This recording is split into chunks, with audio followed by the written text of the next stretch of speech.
Question হলো গড়ের, বলছে 5টি সংখ্যার গড় 20, প্রতিটি সংখ্যার সাথে 4 যোগ করা হলে নতুন সংখ্যাগুলির গড় কত। এই ধরনের অঙ্ক করার জন্য একদম বেসিক কনসেপ্টটা মাথায় রাখবে।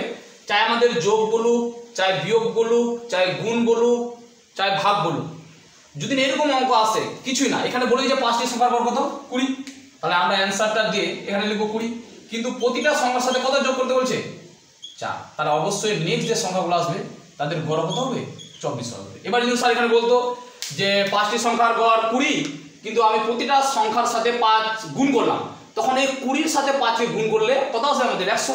এবার যদি বলতো যে 5টি সংখ্যার গড় 20, এবার প্রতিটি সংখ্যার সাথে আমি 10 বিয়োগ করলাম, তাহলে তাদের নতুন সংখ্যাগুলির গড় কত হবে। তাহলে কিছুই না, এই যা গড় আছে তার থেকে আমি হয় যোগ করব, বিয়োগ করব, যা বলবে প্রশ্নে সেটাই করবো।